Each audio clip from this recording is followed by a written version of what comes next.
everyone. I'm DAMIAN HOLBROOK from TV Guide Magazine, coming to you from Comic-Con and the Hollywood-branded, unbranded lounge. And I'm with the cast and crew of NIX, which is a very scary movie, which, by the way, I watched last night. And this is Anthony Ferrante, who's the writer and director, co-writer with almost half the cast. Yes. I got to tell you guys, this is a good movie. Yeah. This is a scary, thoughtful, interesting movie. Also, one of the most terrifying villains, and also Dee Wallace, who is royalty.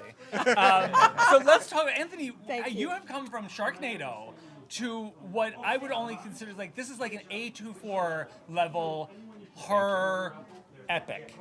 That was kind of the thing is my background's horror. I mean, I started loving horror. My first film was a straight horror film, which Dee was in, and then Sharknado happened, and I got to be the fun guy. And I've worked with Woodrow J and Skyler before as a producer on a movie called Awaken the Shadow Man, and they came to me and we started talking about NIX. And we said, if we're going to do this, let's make something that is thoughtful, that is meaningful, that is wrapped in a horror movie, and that has depth. And that's where it all started because it's about a lot of things. It's a lot of things, and there's depth to this, and like everyone and I don't want to spoil anything because like so much happens. But also, by the way, you are too young to be in this movie. Like you should not be seeing this movie. Have you seen this movie? Parts of it. Yeah. It's horrifying. Did you know what was happening? Yeah, I read the script, but it's a really good script, but also I had to be in the moment and natural. So I didn't read too much because I wanted to be in the moment and not know too much of what was happening. And she's great. So good. You know the thing that's amazing about her? We did 2 oneers in the movie, and we did them twice, 2 takes, and she nailed it both times. My God. And you guys. Oneers. So how long did it take you guys to write this? Because that's a lot of collaboration. Start, Jay?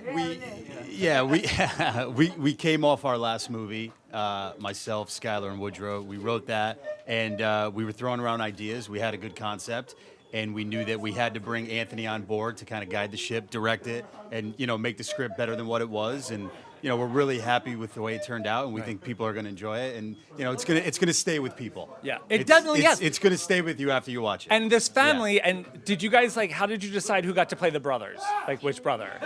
That was always there. That was always there, yeah. Okay. Yeah. The thing was always that they were going to be the brothers, but what the story was about was what evolved, which was there's a lot of things that have been happening, and all of us have experienced things where we've had family members that maybe a little off or addiction or whatever. No, nobody had that in their family. And so we were kind of wanting to explore that, but not in sort of a sensationalist way, and also mask it within things that are happening in the world today too, where it's like people get trapped in grief, and they can't get out of it. And so I wanted it to, at the end of the day, if people could take something away and it means something and get them out of that loop, then maybe we've done our job. Yes, it's a horror movie. It's designed as a horror movie, and it's supposed to be visceral.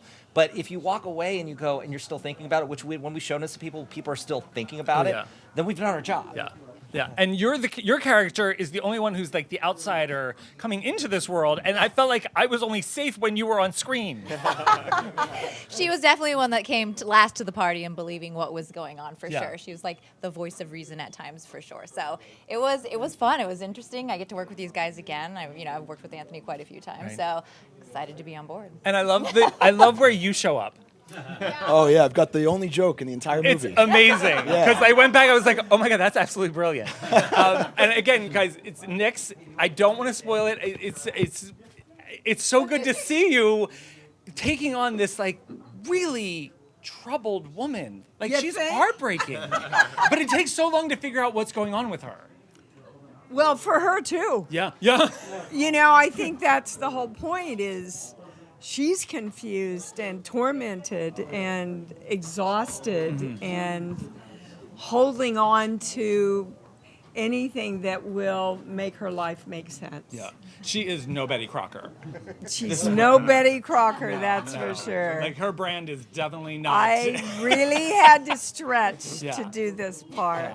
It was great, and honestly, it looks great. The imagery, the visuals. I'm so excited for you because it really is like it seems like this incredible step forward, and I know there's conversation about elevated horror lately, and this is definitely Definitely. in that Yeah. So congratulations to all of you guys. Where can they you. see it? Thank you. The movie comes out September 27th, and an announcement will be made forthcoming where it's going to be. But it's NIX. It's a horror film, and it's all these people. We put it together. Psychological horror. Definitely. Psychological Yes. horror film. All right. Thank you guys so much. Thank Thank you. you. Thank you. Thank you.